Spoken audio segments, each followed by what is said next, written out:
پیارے دوستو، حضرت داؤد علیہ السلام کی قوم کے 70,000 افراد سمندر کے کنارے ایک ایلا نامی بستی میں رہا کرتے تھے۔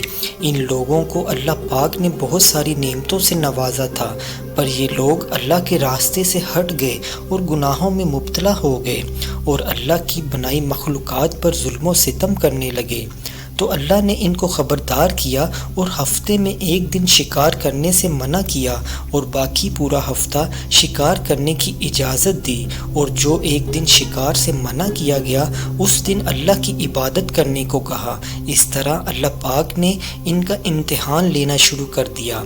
وہ لوگ 6 دن مچھلی کا شکار کرتے لیکن بہت کم مچھلیوں کا شکار کر پاتے، اور 7ویں دن جب سمندر میں دیکھتے تو بہت بڑی بڑی مچھلیاں نظر آتی۔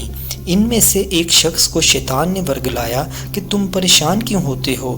جیسا میں کہتا ہوں اس پر عمل کرو، تم شکار سے کبھی محروم نہیں ہوگے۔ شیطان کے کہنے پر عمل کر کے اس شخص نے 7ویں دن جال پھیلا دیا تاکہ اس دن جال میں مچھلی پھنسے، اور شیطان نے اس سے کہا کہ یہ مچھلی تم اگلے روز جال سے نکالنا، اس طرح تمہاری ایک دن کی حرمت بھی باقی رہے گی اور تمہارا شکار بھی ہو جائے گا۔ یوں وہ شخص ہفتے کے روز جال پھیلا دیتا اور اتوار کے روز شکار نکال کر مزے سے کھاتا۔ جب اس سے آس پاس کے لوگوں نے پوچھا تو انہیں بھی یہی ترکیب بتائی۔ یوں اس قوم کے کچھ لوگ ہفتے کے دن جال بچھا دیتے اور اتوار کو نکالتے، اور کچھ نے تو سمندر میں نالیاں بنا کر چھوٹے چھوٹے تالاب بنا لیے کہ ہفتے کے روز ان میں سے مچھلیاں گزریں تو پھنس جائیں اور پھر اتوار کو ان کو نکال کر کھا سکیں۔ پیارے دوستو، اس بستی میں اللہ کے کچھ خاص بندے بھی موجود تھے۔ وہ کہنے لگے کہ اے لوگو، اللہ نے ہفتے کے دن شکار سے منع کیا ہے۔ یہ جو تم جال پھیلاتے ہو اور چھوٹے چھوٹے تالاب بناتے ہو، ان میں اگر مچھلی ہفتے کے روز پھنستی ہے تو وہ شکار ہفتے کے دن کا ہی ہوگا۔ اس لیے اللہ کے عذاب سے ڈرو اور اللہ کی نافرمانی نہ کرو۔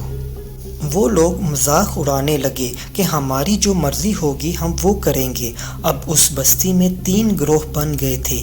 ایک گروہ میں وہ لوگ تھے جو ان کی بار بار اصلاح کرنے کی کوشش کر رہے تھے، اور دوسرے گروہ میں وہ لوگ تھے جو ان سے نفرت کرتے اور خاموشی اختیار کر لیتے، اور تیسرے گروہ میں وہ لوگ تھے جو اللہ کی نافرمانی کر رہے تھے۔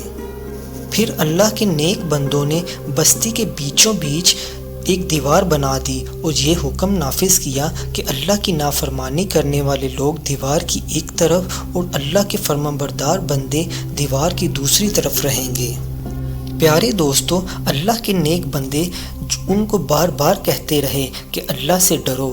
قوم سمود اور قوم لوط کا جو حشر ہوا اس کو یاد کرو، اللہ کی نافرمانی نہ کرو ورنہ تم پر بھی کوئی عذاب آئے گا۔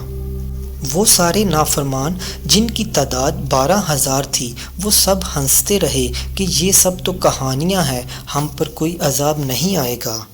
بس جیسے ہی وہ لوگ 2 حصوں میں تقسیم ہو گئے تو نافرمان لوگ پوری رات ہنستے رہے اور اللہ کے نیک بندوں کا مذاق اڑاتے رہے، اور دوسری طرف اللہ کے نیک بندے ساری رات اللہ پاک سے معافی مانگتے رہے۔ جب صبح ہوئی تو اللہ کے نیک بندے اٹھے تو انہوں نے محسوس کیا کہ دیوار کی دوسری طرف سے کوئی آواز نہیں آ رہی۔ جب وہ دیوار کے اوپر چڑھ کر دیکھنے لگے تو کیا دیکھتے ہیں کہ سارے کے سارے لوگ بندر کی شکل میں تبدیل ہو چکے تھے اور بندروں جیسی حرکتیں کر رہے تھے۔ وہ نیک لوگ بار سے ان بندروں کو دیکھنے لگے۔ ان نیک لوگوں کے جو رشتہ دار تھے انہوں نے ان کو ان کے کپڑوں سے پہچانا اور چیخ کر رونے لگے اور اللہ سے معافی مانگنے لگے، لیکن جب اللہ کا عذاب آتا ہے تو پورا ہو کر رہتا ہے۔ پیارے دوستو، وہ 12,000 لوگ جو بندر بن گئے تھے وہ کچھ کھا پی بھی نہیں رہے تھے، اور یوں وہ 3 دن تک اسی عذاب میں رہے اور 3 دن بعد دنیا سے ختم ہو گئے۔ پیارے دوستو، بے شک اللہ ان کو پسند نہیں کرتا جو اللہ کی نافرمانی کرتے ہیں۔ اللہ پاک سے دعا ہے کہ اللہ پاک ہمیں سمجھنے کی اور نیک عمل کرنے کی توفیق عطا فرمائے۔ آمین۔